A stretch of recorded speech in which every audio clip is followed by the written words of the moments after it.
खुश तो हो? आज तक तो पूछा नहीं, कुछ तो दिया नहीं, कैसे खुश हो? छोरा से पूछना खुश तो हो? क्या कहना आपकी खुशी का? आपके राज्य में धक्का खा रहे हैं। छोरी से पूछना आप खुश तो हो? कोई भी तुम्हें खुश नजर नहीं आएगा। नतीजा यही निकलेगा, इतना करने के बाद भी 0 बटे सन्नाटा। इतना करने के बाद भी 0 बटे सन्नाटा। तुम्हारे लिए तुम्हारे अंदर किसी को खुश करने की ताकत, बोलो, तुम्हारे अंदर किसी को खुश करने की ताकत नहीं है। जो अपने परिवार के 4 लोगों को खुश ना कर सका, बोलो जो अपने परिवार के, रमेश भैया बोलो, जो व्यक्ति, एक बिल्कुल आई कांटेक्ट में रहा, जो व्यक्ति अपने परिवार के 4 लोगों को खुश ना कर सका, वो सारी 400 घर की समाज को वो खुश क्या कर पाएगा? और इस समाज को तो हम भी खुश नहीं कर पाए, तुम क्या खुश कर पाओगी? इस समाज को तो, बोलो, इस समाज को तो दिगंबर साधु भी खुश नहीं कर सके, तुम क्या खुश कर पाओगे? देखो दुख, 4 लोग, 2 लोग, 4 लोग भैया व्रती करने आए, 2 लोग निकल गए, 2 लोग रह गए। मैंने एक को आशीर्वाद दिया और उसको मुक्का लगाया, और एक को ऐसे ही हाथ रखा तो बोलता, आपने महाराज जी चीटिंग की, आपने महाराज जी चीटिंग की, आपने चीटिंग की। तो मैंने कहा भैया क्या चीटिंग की, बताओ मुझे, मैंने क्या चीटिंग की है? उसको आपने, तो बोलता नहीं, आपने फिर भी चीटिंग की। उसको जोर से लगाया, मुझे धीरे से लगाया। मैंने कहा इसका कोई मैप है क्या, थर्मामीटर है क्या नापने का कि धीरे से लगाया और जोर से लगाया? भैया इस समाज को तो हम खुश नहीं कर पाए, तुम क्या खुश कर पाओगे? कितना भी अच्छा करते रहना, कितना भी अच्छा करते रहना, फिर भी लोगों के मन की मलिनता कभी भी जाती नहीं है। रस्सी जल गई, बोलो, रस्सी जल गई पर ऐंठ नहीं गई। पटवारी साहब, रस्सी जल गई पर ऐंठ नहीं गई। रस्सी जल गई पर ऐंठ नहीं गई। रस्सी तो जल गई पर उसकी क्या नहीं गई, उसकी ऐंठ नहीं गई। रस्सी जल गई पर उसकी क्या नहीं गई, उसकी ऐंठ नहीं गई। कहने का मतलब इतना सब कुछ सुना, इतना सब कुछ किया, इतना सब कुछ सुना, पर अंदर की मलिनता, बोलो, अंदर की मलिनता नहीं गई, अंदर का राग नहीं गया, अंदर का देश नहीं गया। जो छोड़ना था वो आज तक नहीं छोड़ पाए, बोलो, जो छोड़ना था वो आज तक नहीं छोड़ पाए, और जो नहीं छोड़ना था वो सब हम, बोलो, वो हम सब छोड़ दे गए। सांप कांचली छोड़ देता है पर वो जहर, बताओ कांचली दुखदाई है या जहर दुखदाई है? बोलो भाई, बोलो भाई। मैं श्रावक नहीं कह रहा, मैं भाई कह रहा, बोलो भाई, है ना। सांप कांचली छोड़ देता है पर वो अपने जहर को नहीं छोड़ पाता है। कांचली छोड़ो या ना छोड़ो, कम से कम जहर को तो, जहर छोड़ो, पर जहर नहीं छोड़ता है। जो छोड़ना था वो नहीं छोड़ा, धर्म छोड़ दिया, कसाई नहीं छोड़ पाए। भैया ध्यान रख के चलना, जो अपने परिवार को एक नहीं कर पाया वो समाज को क्या एक कर पाएगा? जो अपनी घर की 4 बहुओं को एक साथ नहीं बिठा सका, वो समाज की 50 महिलाओं का जो मंडल है, उस मंडल को एक साथ कैसे बिठा सकता है? बड़ा खुश होता है तो छोटा नाराज हो जाता है, और छोटा खुश होता है तो क्या होता है? बड़ा नाराज हो जाता है। बड़ी बहू को बिठा लो तो छोटी भागती है, और छोटी को बिठा लो तो हु करवानो, बराबर बराबर कहियो। फिर भी दोनों बहुओं ने बराबर कर दिया। बराबर बराबर तुम कर ही नहीं सकते हो। भेद तो ये रहता ही है, छोटे और बड़े का भेद क्या होता है, जो तजना चाहिए उसे आज तक हम तज नहीं पाए, जिसे स्वीकार करना उसे आज तक हम स्वीकार नहीं किए। समत्व की साधना का नाम है साधु। क्या? नमो सिद्धाड़म। समत्व की, बोलो बोलो, समत्व की साधना का नाम है साधु। जहां पर समान दृष्टि होती है वही साधुता का नजारा होता है। हम देखेंगे ऐसे उस धर्म के साथ मोक्ष का लक्षण के मोक्ष का स्वरूप क्या है, हम सभी मिलकर के इनका उच्चारण करेंगे। जन्म जरा मैं मरणई, जन्म जरा मैं मरणई, शोक दुख परिमुक्ता, शोके दुख भयस परिमुक्ता, निर्वाणम शुद्ध सुखम, निःश्रेयसमिष्यते नित्यम। जन्म जरा मय मरणई, शोकै दुःखैश्च भयश्च परिमुक्तम, निर्वाणम शुद्ध सुखम, निःश्रेयसमिष्यते नित्यम। आचार्य महाराज यहां पर मोक्ष क्या दिया? मोक्ष शब्द का अर्थ मोह। कौन सा अक्षर है पहला? मोह। दूसरा क्या है? छा। मोह का क्षय। बोलो, मोह का क्षय, इसका नाम क्या है? मोक्ष। भैया मोह को छोड़ना बहुत मुश्किल है। क्या क्या साथ में लाई थी? बोलो, इधर देखो, क्या साथ में लाई थी और क्या साथ में ले जाएंगे? ओहो, धन्य आप लोग। क्या साथ में? वाह, आज दुकान नहीं खोलना। क्या साथ में लाए थे? क्या साथ में? पूछ तो लो इनसे। चौका में एक छोटी सी चम्मच गुम जाए ना तो आकाश पाताल एक हो जाता है। अंदर भीतर सब जगह ढूंढ लेंगे, मारी चम्मच, मारी चम्मच, मारी चम्मच। चम्मच को ढूंढने के लिए चमचा को भेजा, चम्मच को ढूंढने के लिए चमचा को भेजा। तू जा देख करके ला, मेरी चम्मच तेरे को दी थी, तू ढूंढ करके ला। कितना महाराज को आहार करना मुश्किल पड़ जाता है, महाराज को आहार करना मुश्किल पड़ जाता है। मारी चम्मच, मारे हमारा गिलास, मारा ढक्कन, अब यही नहीं, कम से कम आहार तो हो जाने दो। बाद में आए तो पूरे घर भर के बर्तन ढूंढ गए लेकिन चम्मच नहीं मिली। उस दिन से नियम कर लिया कि अब किसी के घर पर आहार देने नहीं जाएंगे। बर्तन गुम जाते हैं, एक चम्मच के पीछे तुमने क्या कर दिया? एक चम्मच के पीछे तुमने आहार देना छोड़ दिया। और क्या बोलते, क्या साथ में आया था और क्या साथ में जाएगा? भैया मोह का क्षय। किसका?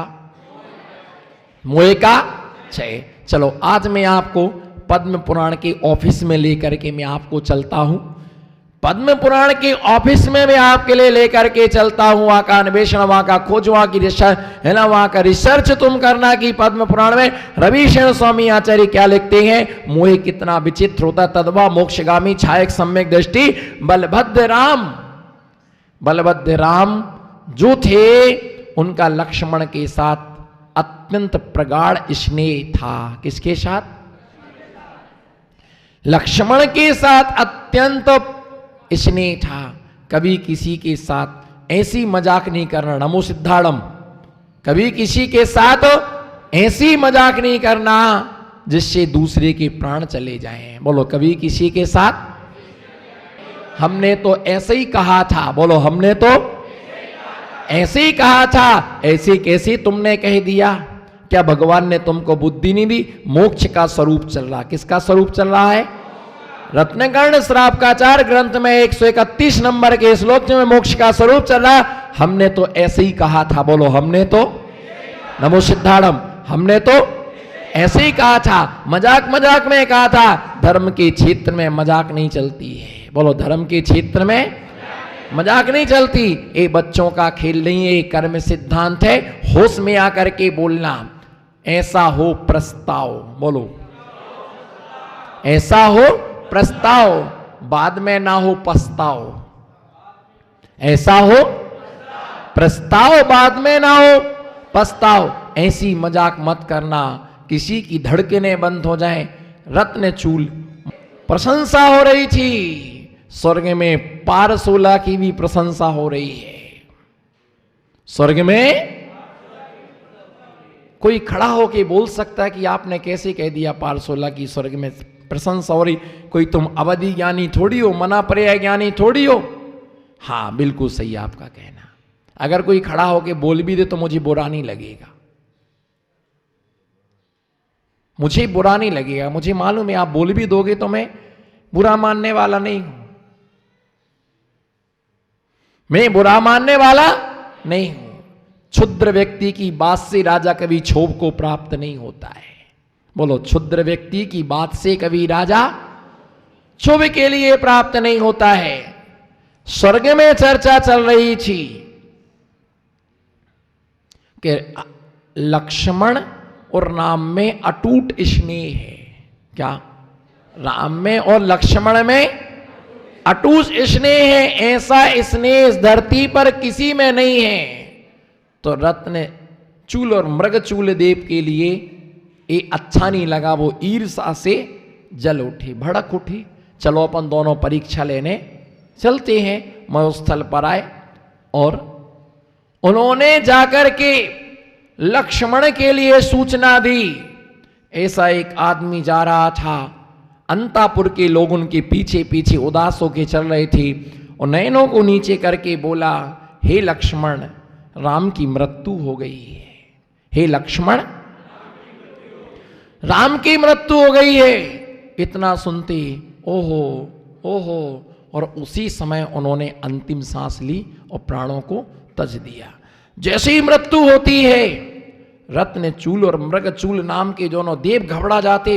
ये तो बड़ा अनर्थ हो गया, मेरे कारण से दोनों की मृत्यु हो गई है, अब कैसा होगा? वो सीधे पैर गए और उल्टे पैर वापस हो गए। राम को जब पता चला कि मेरे भाई की मृत्यु हो गई, तो मालूम उसके लिए हाथों में लेके घूमते, गोदी में लिटाते, कंधे पर लेकर के चलते। भाई तू नाराज हो गया, उठो ना, इतनी देर से सो रहे हो।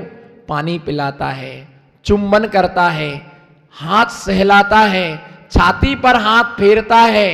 भैया उठो ना, नाराज हो गए क्या? मेरे से कोई भूल हो गई क्या? अच्छा भाई कभी ऐसा नहीं करता, उठो ना। सब तरफ से वो लेकर के घूमता है और अंत में कहता, तुम्हारे बिना धर्म सूना है, तुम्हारे बिना मंदिर सुना, उठो ना भाई, उठो ना भाई। उसके लिए 6 महीने तक अपने कंधे पर लेकर के घूमते रहे। तद्भव मोक्षगामी छायक सम्यक दृष्टि, उसी पर्याय से मोक्ष जाने वाले वह बलभद्र राम लक्ष्मण की लाश को लेकर के 6 महीने तक घूमते रहे। दूध पिलाते, पानी पिलाते, नए नए कपड़े पहनाते, आभूषण पहनाते। भाई मेरे से नाराज हो गया क्या? उठो ना, इतनी देर सो रहा, तू मेरे बिना 1 मिनट नहीं रहता था, आज तेरे को क्या हो गया है? ऐसे ऐसे संबोधन रविशंकर स्वामी ने, हे मित्र, पद्म पुराण ग्रंथ के अंदर दिए, जिसे पढ़कर के आंखें सजल हो जाती। कितना अटूट उनमें स्नेह होगा। जब भाई नहीं उठा, तब देखो कृतांत वक्त का जो मुख्य सेनापति था, वो मर करके स्वर्ग में गया था। वो राम को संबोधन करने के लिए आता है और राम के लिए देव जो जहां जहां से निकलते हैं, तो मालूम देवों के लिए मिट्टी को पेलते देवों ने दिखाया। तो राम ने पूछा कि ये मिट्टी को क्यों पेल रहे हो? बोले इसमें से मैं तेल निकाल रहा हूं, इसमें से मैं तेल निकाल रहा हूं। बोलो इसमें से मैं तेल निकाल रहा हूं। तो राम ने कहा, क्या मिट्टी में से तेल निकलता है? क्या मिट्टी में से तेल निकलता है, तो राम ने कहा मिट्टी में से तेल निकलता है। क्या मिट्टी बालू को पेलने से तेल निकलता है? तब मालूम राम ने समझा मिट्टी बालू को पेलने से कभी तेल नहीं निकलता है। जैसे बालू को पेलने से कभी तेल नहीं निकलता है, इसी प्रकार से हे राम, मरा हुआ आदमी कभी जिंदा, मरा हुआ आदमी जिंदा नहीं होता है। तब राम क्रोध में आके बोलते तू मरा, तेरा बाप मरा, मेरे भाई को मरा कहते हो? आगे जाकर के उन्होंने लकड़ियों को पेलते दिखाया। क्या कर रहे हो? भैया लकड़ी को पेल करके गन्ने का रस निकाल रहे। अरे क्यों पागलों जैसी चेष्टा करते हो? गन्ने को पेलने से कभी रस निकलता है? जैसे लकड़ी में से रस नहीं निकलता है, उसी प्रकार से मरा हुआ आदमी कभी भी जिंदा। और बोलते नहीं हो सकता ऐसा। पत्थर पर बीज बोते दिखाया, पानी को मथते दिखाया, पानी में से घी निकलता है, पानी में से घी नहीं निकलता है। उसी प्रकार से मरा हुआ आदमी कभी भी जिंदा नहीं हो सकता है। राम को बहुत समझाया, फिर भी उनको समझ में वो तद्भव मोक्षगामी जीव। ओहो, फिर उपसम और क्षयोपसम सम्यक दृष्टि की तो बात ही कहां है? उपसम क्षयोपसम सम्यक दृष्टि की बात ही कहां है? क्षायक सम्यक दृष्टि का इतना प्रगाढ़ विचित्र मोह है, इतना विचित्र मोह है, तो आप ये विचार करो, इतना विचित्र मोह है तो आप उनके विषय में सोचो कि क्षायक सम्यक दृष्टि की स्थिति इतनी है, तब उनका मोह कितना विचित्र नहीं होगा, कितना उनका विचित्र मोह नहीं होगा। और वो ऐसा जीव उन्हें आखिर में अंत में जाकर के 6 महीने तब जब जागृत नहीं हुआ, कितने महीने तक? 6 महीने तक वो जागृत नहीं हुए, तब मांगी तुंगी पर्वत पर उनका अंतिम संस्कार किया गया। तब उनका अंतिम संस्कार किया गया। जब तक मोह का क्षय नहीं होता, 8 कर्मों में मोहिनी कर्म का राजा है। क्या है? मोहिनी कर्म का 8 कर्मों में मोहिनी कर्म का राजा है।